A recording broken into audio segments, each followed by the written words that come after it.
All right, we are still solving proportions.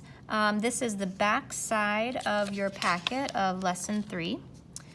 So here we have method 1, which we covered in our first video, only works when numbers just work out nicely. Method 2, which we're going to talk about now, will work no matter what your numbers are.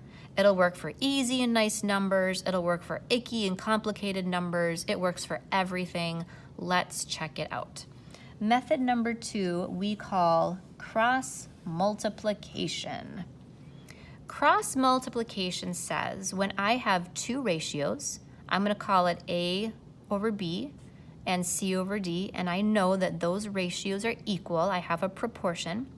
Cross multiplication says I know that, I miswrote this. I didn't type that right. We got to fix that in our packet. I'm sorry. Cross multiplication says that this numerator times this denominator, or A times D, is going to equal this denominator times this numerator, B times C. So we're making a cross, an X, and we are multiplying. So cross this out, this isn't right, and put this in your packet, okay? A times D equals B times C. When you have a proportion, this is going to be true. And I can show you why that is later in class, but just so you know, that's always going to be true. Here's just an easy example showing why it's true. We had the proportion 9/3 is equal to 3 over 1 from before. We know that's true. They both have a value of 3. Let's check out their cross products. They should be the same. So when I multiply numerator times denominator, I get 9 times 1. And when I multiply denominator times numerator, I get 3 times 3. 9 times 1 is 9. 3 times 3 is 9. Are their values the same? Yes, they are. Okay?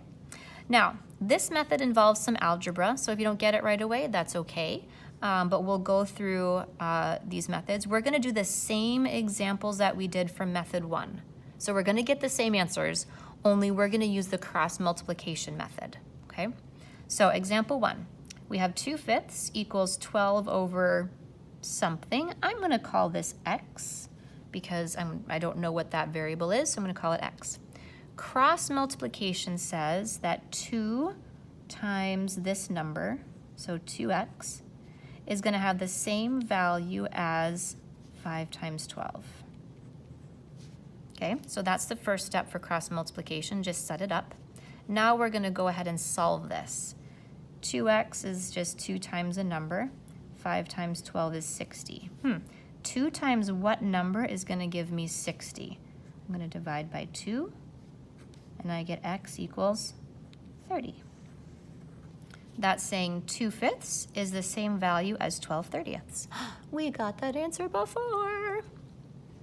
Example 2, I'm going to say this question mark, this unknown number, I'm going to call it n. I'm going to put n in for the variable. So let's solve this using cross multiplication.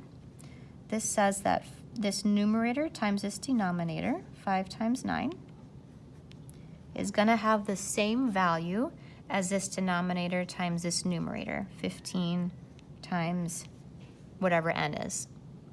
Now we're going to go ahead and simplify. 5 times 9 is 45, equals 15 times some number. I'm going to divide by 15 on both sides. 15 divided by 15 is 1. 45 divided by 15 is 3. So n equals 3. 5/15 is the same thing as 3/9. Oh, we got that before. Example 3, again, we're going to cross multiply. Hopefully this cross multiplying is getting easier.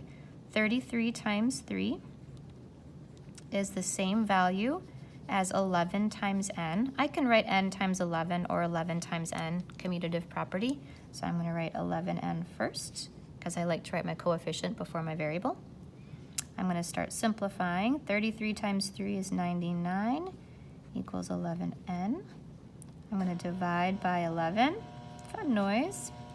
99 divided by 11 is 9. So n is 9.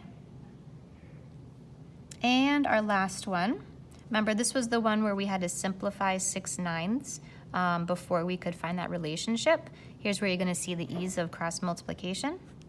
I don't have to simplify at all. So n times 9, or 9n, is going to have the same value as 6 times 6. I'm going to simplify. 9n equals 36. I'm going to divide by 9, and I get n equals 4.